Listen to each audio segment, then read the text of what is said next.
Chapitre 1, page 33. Donc, on parle des polygones de contrainte dans cette section-là.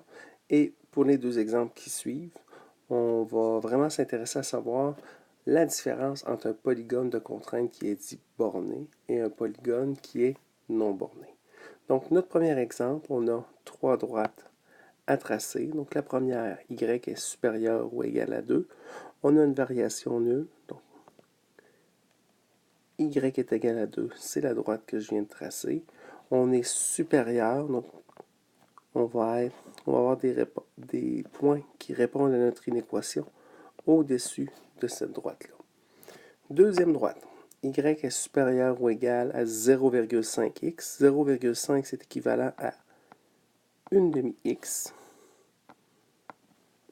Ma valeur initiale, c'est le point 0, 0. Donc, je place un premier point à l'origine au point 0, 0. J'utilise ensuite mon taux de variation pour trouver un deuxième point. Variation des y sur variation des x. Donc, une variation positive en y de 1. Variation positive en x de 2. 1, 2. J'ai un deuxième point ici. Donc, je trace la droite qui va passer par ces deux points-là. J'ai quelque chose qui ressemble à ça. Donc, encore une fois, je vais utiliser des flèches pour déterminer de quel côté les points répondent à mon inéquation. Donc, y est supérieur. Donc, la section qui m'intéresse, c'est la section qui est au-dessus de la droite. Dernière équation. Je vais isoler mon y pour que ce soit plus facile à tracer. Donc, 2y est inférieur ou égal à moins x plus 12. Je veux isoler mon y, donc y est inférieur à égal à moins x sur 2 plus 6. Ma valeur initiale ici, c'est 6. Donc, un premier point à 6. Mon taux de variation, moins 1,5, donc variation négative en y de 1, positive en x de 2. J'ai un deuxième point qui est ici, et je vais tracer la droite qui passe par ces deux points-là comme ça. Y est inférieur ou égal, donc on va trouver des coupes qui répondent à mon inéquation sous la droite. Donc, si je regarde dans mon plan cartésien, le polygone de contrainte se trouve à l'endroit où les points répondent à mes trois inéquations. Donc, c'est dans la section verte qui est ici.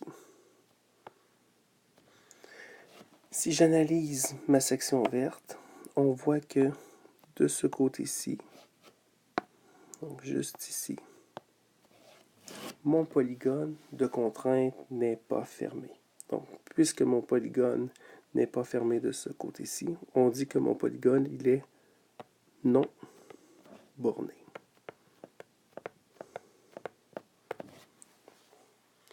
Deuxième exemple. Donc, pour avoir un beau polygone qui se travaille bien, j'ai modifié la quatrième inéquation. Donc, faites la modification de votre côté aussi. On va y aller tranquillement. Donc, dans cet exemple-là, j'ai 4 contraintes. Donc, x est supérieur ou égal à 0. C'est représenté par la droite qui est ici. Supérieur, donc, tout ce qui est de ce côté-ci de la droite va être des coupes qui répondent à mon inéquation. Deuxième, y est supérieur ou égal à 0. C'est la variation nulle qui est ici. Supérieur ou égal. Donc, ça nous garantit qu'on va avoir des réponses qui vont se trouver dans le premier cadran.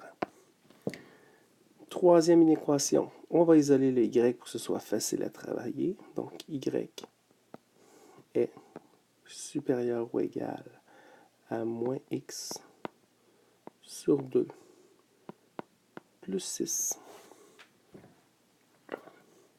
Ma valeur initiale, c'est plus 6. Un premier point à plus 6. Mon taux de variation, moins 1,5, donc variation négative de 1 en y, positive de 2 en x. J'ai un deuxième point de trouver. Encore une fois, on a l'égalité, donc on va tracer avec un trait plein la droite qui passe par ces deux points-là.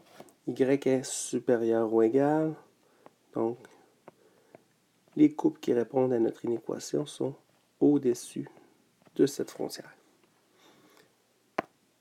Dernière inéquation. Donc, on va isoler le y encore une fois pour que ce soit facile à tracer. Y est inférieur ou égal à moins 2x plus 12.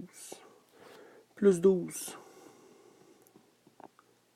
c'est notre valeur initiale, donc c'est le point qui est ici.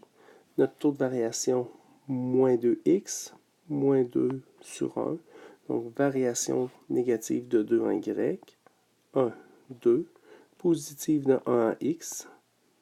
J'ai un deuxième point qui est ici. Je trace la droite qui passe par ces deux points-là. De cette façon-là. On peut faire mieux que ça un petit peu.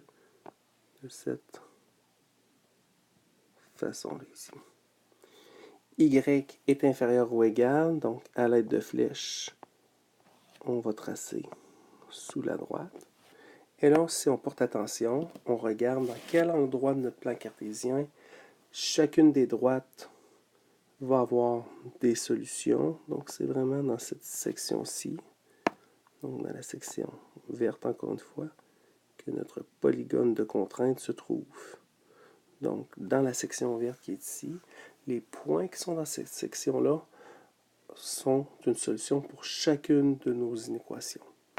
On regarde de chacun des côtés de notre polygone de contrainte et on a des droites qui forment chacun des côtés.